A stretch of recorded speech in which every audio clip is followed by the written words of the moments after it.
Welcome, brothers and sisters, to Elliott Wave Master Course Beginner Part 3। ये part में हम समझेंगे करेक्टिव वेव्स के बारे में। करेक्टिव वेव्स जानने के बाद तभी आपको पूरा का पूरा स्ट्रक्चर समझ में आएगा। करेक्टिव वेव्स बहुत ही इम्पोर्टेंट पार्ट है एलियट वेव का।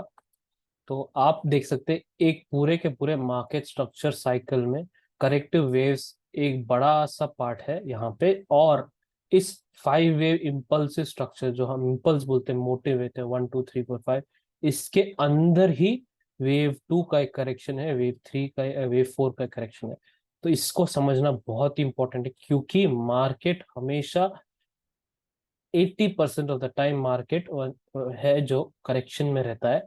अचानक से एक फास्ट मूव आता है, 20% टाइम एक अचानक से एक फास्ट मूव आता है, तब लोगों को समझ में नहीं आता क्या करना है। तो हमारा मकसद क्या है यहाँ पे, कि यहाँ पे हम मार्केट स्ट्रक्चर को समझेंगे एलियट वे। सो एलियट वे में हमको पता लग जाएगा कि हाँ भाई, यहाँ पे एक करेक्शन हो रहा है मार्केट, इसके बाद एक बड़ा वेव स्टार्ट होगा। तो यहाँ पे देखेंगे आप, तो इसमें आपको दिख रहा है कि यहाँ पे एक करेक्शन जो है दो ट्रेंडिंग मूव्स के बीच में आता है ना। तो एक करेक्शन जो है एक दो ट्रेंडिंग मूव्स के बीच में आता है। सो वेव 4 जो करेक्शन है, वेव 3 और वेव 5 के बीच में आया है। तो यहाँ पे वेव 5 होने के बाद एक बड़ा फॉल आता है, डीपर करेक्शन होता है, इसको कहते हैं डीप करेक्शन बोलते हैं।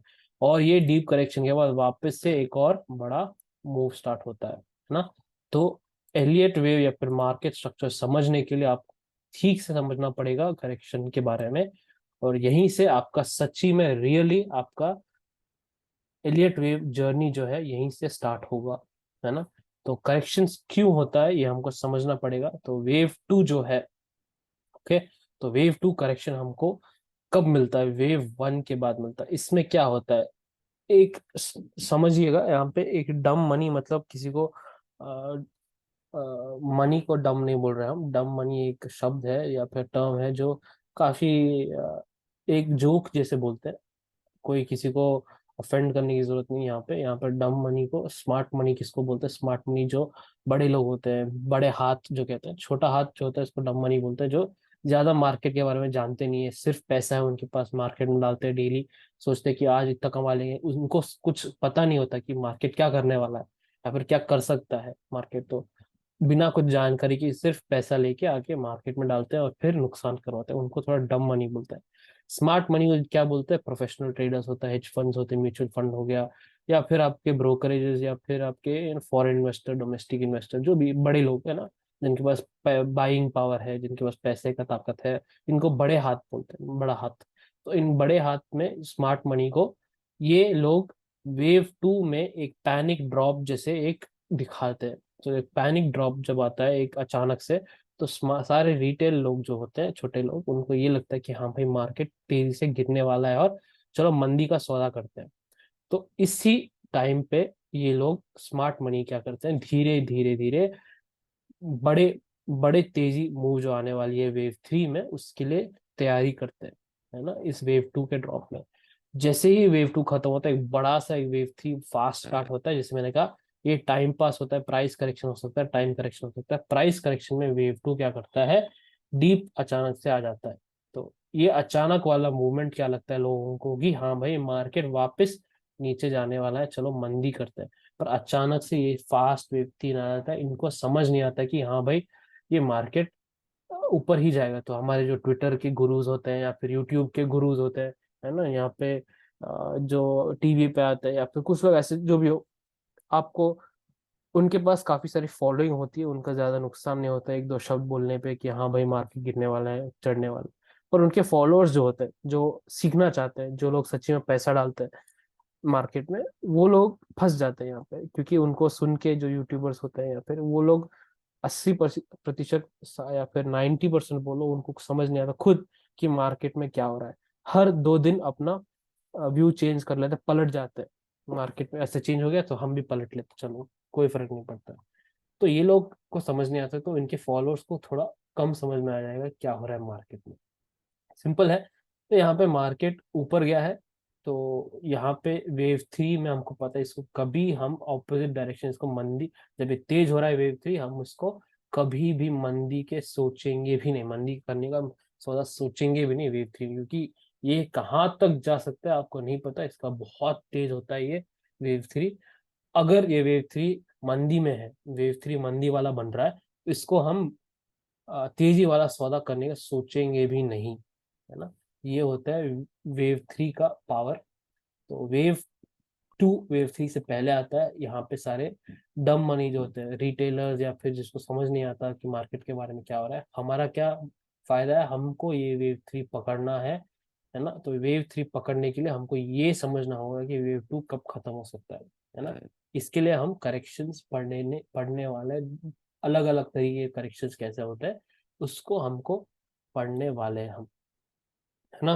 तो इसके बाद आता है वेव फोर। तो वेव फोर में क्या होता है, एक ट्रेंडिंग मूव हो गया, है ना। अब काफी तेजी हो गई मार्केट में, तो यहाँ तक आके लोग क्या सोचते हैं, अरे ये तो मार्केट ऊपर ही जाएगा, अब इसको हमको खरीदना पड़ेगा। तो रिटेलर्स क्या करते हैं, उनका माइंडसेट, दिमाग का मन जो होता है बेरिश से मंदी से तेजी हो जाता है। कहाँ पे आता है ये, जब वेव थ्री खत्म होता है, इनको लगता है हाँ भाई ये मार्केट ऊपर ही जाएगा, ये लोग गिरेंगे, गिरेगा मार्केट, गिरेगा मार्केट, गिरेगा मार्केट सोच के गिरता ही नहीं है मार्केट, सीधे ऊपर चले जाता है। फिर ये लोग इस पॉइंट पर हाँ चलो हम बाइंग करते हैं, चलो देखते हैं कि मार्केट और ऊपर जा सकता है। तो हम सारे यूट्यूब पे यही बोल रहे हैं कि मार्केट और ऊपर जा सकता है, टीवी बोल रहे हैं मार्केट ऊपर जा सकता है, निफ्टी अपना बैंक निफ्टी यहाँ पे टच कर सकता है, वो टच कर सकता है।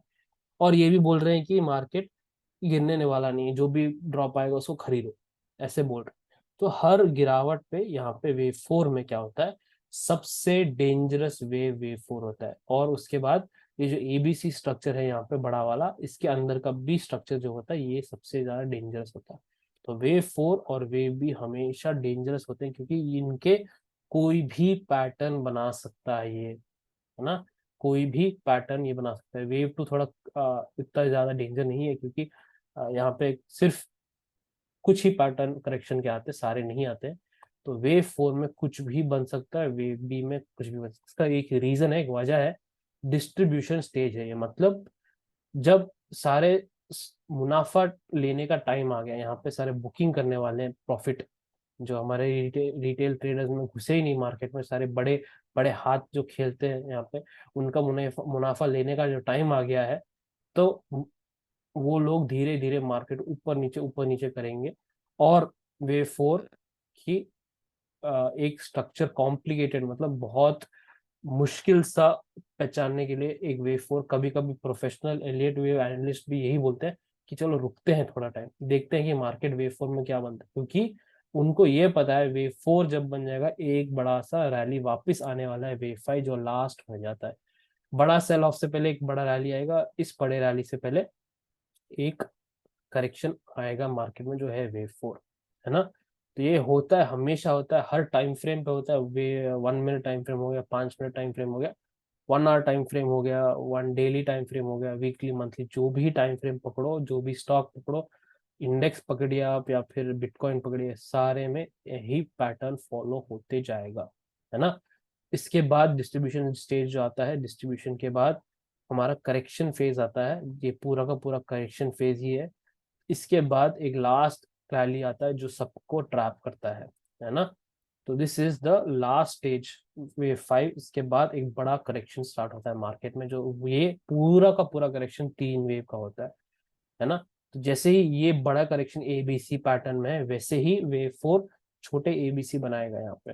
वेव टू भी एबीसी, बट वे एबीसी के काफी तरीके के पैटर्न्स होते हैं, वो हम अगले पार्ट में देखेंगे। इस करेक्शन में, एबीसी करेक्शन में आपको देख रहे हैं कि ये पूरा का पूरा जो वेव आया था वेव फाइव, ये पूरा का पूरा खा गया वापस। वेव फाइव जब बनता है इस पॉइंट पे, जब क्रॉस होके ऊपर जाता है, सारे रिटेलर्स यही सोचते हैं कि हाँ भाई मार्केट तो ऊपर ही जाने वाला है, इतना बड़ा मूव आ गया मार्केट में, और ये और ऊपर जाए, इसका मतलब और ऊपर जाएगा। ऐसे बोल बोल के लोगों को वापस बिठाया जाता है अपने बुलिश साइड में। बट एक्चुअली क्या होता है, जैसे ही रिटेलर यहाँ पे घुसते हैं, अचानक से मार्केट गिर जाता है ना। अचानक से मार्केट गिर जाता है, और क्या करते हैं लोग, चलो यहाँ पे खरीद ले आ रहे हैं, अचानक से मार्केट गिर गया, तो मैं क्या करूं यहाँ पे, चलो रुकते हैं, मार्केट वापस ऊपर आएगा, वापस ऊपर आएगा, तब अपना सौदा काटते हैं, बिना कोई मुनाफे का चलेगा, पर मेरे को और लॉस नहीं झेलना है। ऐसे सोच के वेट करते रहते हैं लोग कि हाँ भाई यहाँ तक वापस आ जाए, ताकि हम ले लेंगे। तो मार्केट थोड़ा उम्मीद दिखाता है, उम्मीद दिखाता है, फिर वापस नीचे की तरफ गिर जाता है। तो यहाँ पे जैसे ही लोग पूरा का पूरा उम्मीद छोड़ देते हैं, हाँ भाई मार्केट और गिरने वाला है, हमने मुनाफा तो है नहीं, पहले लॉस तो हमने एग्जैक्ट टॉप पे पकड़ लिया, तो यहाँ से चलो चलो कोई बात नहीं, ये अगली बार देखते हैं करके जब ये बुक कर देते हैं अपना लॉस, ठीक है लॉस में कन्वर्ट हो गया, चलो छोड़ दो अब क्या करें, काफी सारे लोग स्टॉक मार्केट से बाहर हो जाते हैं इस फेज में। ये ना ये 3 वेव करेक्शन जो है, बड़ा करेक्शन, इस फेज में काफी सारे लोग क्या करते हैं, स्टॉक मार्केट से बाहर हो जाते हैं, क्योंकि इतना बड़ा लॉस करने के बाद उनको समझ नहीं आता, पूरा मानसिक स्थिति ही गड़बड़ हो जाती है ना। रात में सब लोग चंद्रमुखी जैसे घूमते रहते हैं रात में। जो भी हो, पॉइंट ये है कि यहाँ पे जब बुक करेंगे प्रॉफिट, एग्जैक्टली मार्केट यहाँ से एक नया वे स्टार्ट हो जाएगा। तो हमको पता होना चाहिए कहाँ पे एंट्री लेना, कहाँ पे एग्जिट लेना है ना। तो ये एक पूरा का पूरा करेक्शन खत्म होते ही लोगों को लगेगा हाँ भाई ये मार्केट तो नीचे ही जाएगा, चलो निकल जाते हैं, और एग्जैक्टली जब निकलेंगे एक दिन के बाद या फिर एक हफ्ते के बाद, वापस तेजी से एक मार्केट नया वेव बनाएगा, क्योंकि हमको ये बात पता है कि करेक्शंस जो होते हैं दो ट्रेंडिंग मूव के बीच में होते हैं, है ना। दो ट्रेंडिंग, सपोज यहाँ पे वेव 4 है, दो ट्रेंडिंग मूव के बीच में है, वेव 2 जो है दो ट्रेंडिंग मूव के बीच में। बड़े टाइम फ्रेम में करेक्शन जो होता है, इसका मतलब बड़े दो ट्रेंडिंग मूव के बीच में है ना। तो जैसे हमने देखा 2020 का कोविड ड्रॉप आया था, है ना, जो वायरस का जो हुआ था ड्रॉप आया था मार्केट में, उस टाइम पे मार्केट ने क्या किया, एक शार्प ड्रॉप दिया था, बड़ा वाला ड्रॉप दिया था, है ना। तो सबको लपेट लिया उस टाइम पे। हमको अगर हमको पता होता कि यहाँ पे ये सिर्फ ड्रॉप दोनों एक ट्रेंडिंग दो ट्रेंडिंग मूव्स को कनेक्ट कर रहा है, तो हमको ये समझ में आ जाए कि हाँ भाई ये भी जो भी ड्रॉप है ये ऊपर जाके वापस ट्रेंड बनेगा ही। इन्वेस्टर्स के लिए वो एक बहुत बड़ा गोल्डन अपॉर्चुनिटी था, है ना। तो निफ्टी उस टाइम पे गिरा था कल 7,800 के आसपास, 8,000 के आसपास। आज निफ्टी खड़ा है 19,000 20,000 के आसपास, है ना। तो वेरी इंपॉर्टेंट यहाँ पे करेक्शन पढ़ना कि कब हो सकता है। तो ये करेक्शंस के डिफरेंट स्टाइल्स क्या है ना, वो हम अगले पार्ट में पढ़ेंगे।